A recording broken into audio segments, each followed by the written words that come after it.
Shalom, selamat pagi saudara yang dikasih dalam Tuhan. Puji Tuhan, hari ini kembali lagi saya menyapa setiap umat Tuhan dimanapun saudara berada di dalam program Bible and Coffee ini. Melalui program ini saya rindu setiap kita tertanam dalam firman Tuhan.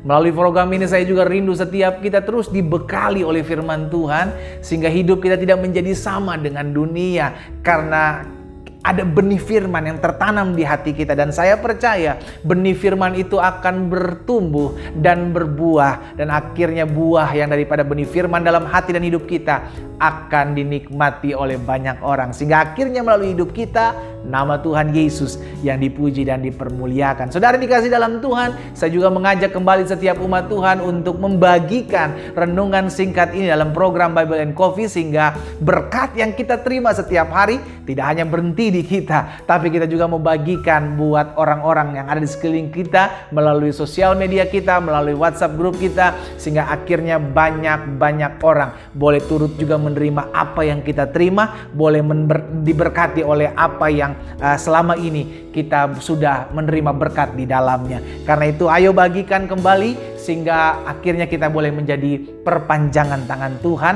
di muka bumi ini, dan nama Tuhan dipuji dan dipermuliakan melalui kehidupan setiap kita. Kita akan berdoa, kita akan merenungkan firman Tuhan. Bapa, terima kasih buat hari yang baru.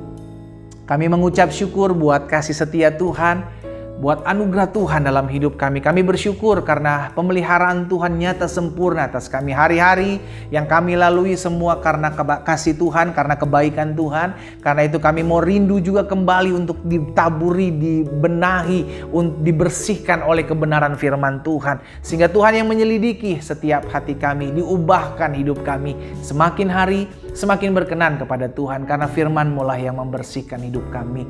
Bicara bagi masing-masing kami ya Roh Kudus.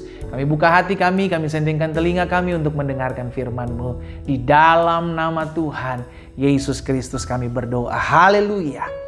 Amin, amin. Saudara yang dikasih dalam Tuhan, hari ini ada satu kebenaran firman Tuhan yang saya mau sampaikan buat setiap kita di dalam Ulangan 31 ayatnya yang ke-8. Saudara yang dikasih dalam Tuhan, Alkitab katakan seperti ini. Sebab Tuhan, Dia sendiri yang akan berjalan di depanmu.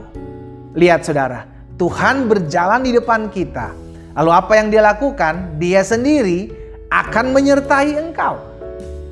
Dia tidak akan membiarkan engkau dan tidak akan meninggalkan engkau. Janganlah takut dan janganlah patah hati. Saudara, pesan ini disampaikan oleh Musa kepada umat Israel, bahwa Tuhan yang menyertai kita, Dia berjalan di depan kita. Dia menyertai kita, Dia tidak membiarkan kita dan tidak akan meninggalkan kita. Jadi jaminannya jelas. Dari sisi Tuhan, dari pihak Tuhan sudah memberikan janjinya buat setiap kita, bahwa Dia tidak akan pernah meninggalkan kita. Dia tidak akan pernah membiarkan kita. Dia selalu menyertai kita. Lalu bagian kita apa? Bagian kita adalah percaya bahwa saya tidak pernah berjalan sendiri. Bagian kita adalah percaya bahwa apapun badai yang saya hadapi, saya tahu di dalam badai itu ada Tuhan.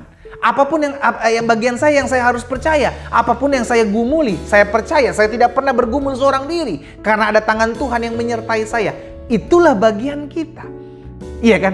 Nah, seringkali yang terjadi justru saudara dikasih dalam Tuhan, karena kepanikan kita, karena ketakutan, karena kekhawatiran kita, sampai akhirnya kita seringkali tidak menyadari bahwa Tuhan hadir di tengah-tengah badai bersama kita. Sampai akhirnya kita lupa dan kita berkata, Tuhan di mana Engkau pada saat aku mengalami masalah? Sampai kita bilang sama Tuhan, Tuhan di mana hadirat-Mu pada saat aku difitnah, pada saat aku dilakukan yang jahat dalam hidupmu? Saudara dikasih dalam Tuhan, Tuhan gak kemana-mana. Tuhan ada bersama-sama dengan kita. Kenapa? Karena Tuhan berjanji. Bahkan perjanjian itu terus diturunkan dalam kehadiran Yesus dalam perjanjian baru. Dibuatnya pernyataan bahwa Dia adalah Allah Immanuel, Allah yang sekali-kali tidak pernah meninggalkan engkau, Allah yang sekali-kali tidak pernah membiarkan engkau. Yang perlu kita lakukan adalah sadari Tuhan hadir. Simple saudara.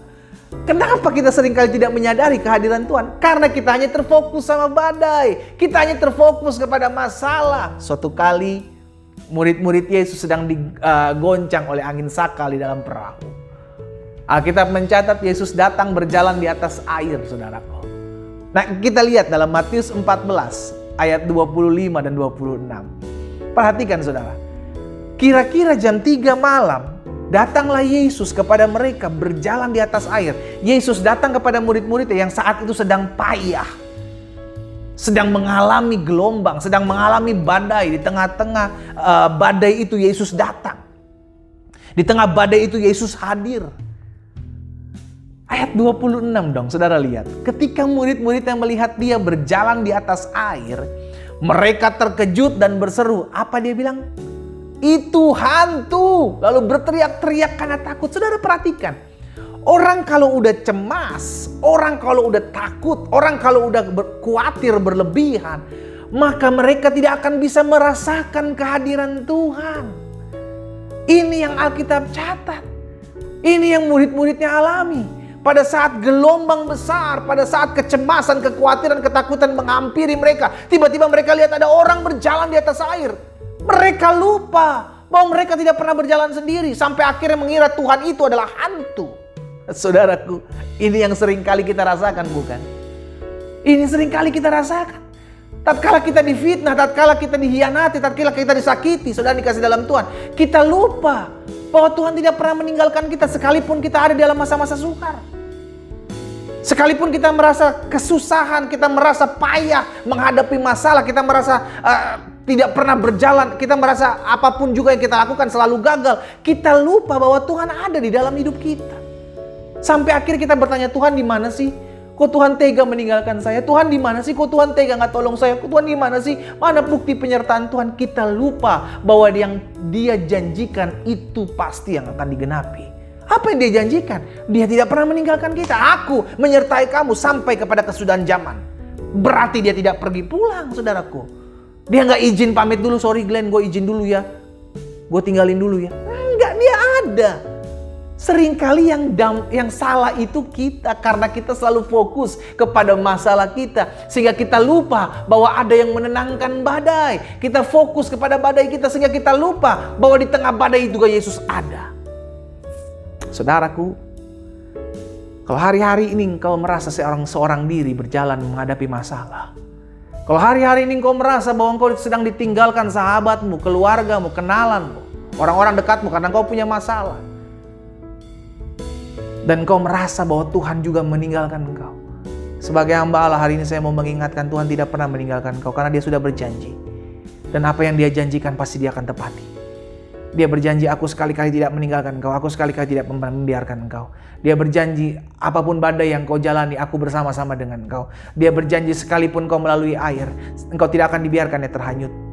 Sekalipun kau harus melalui api, engkau tidak akan dibiarkannya terbakar. Kenapa? Karena ada aku yang menyertai engkau. Sekarang jadi pertanyaan buat setiap kita.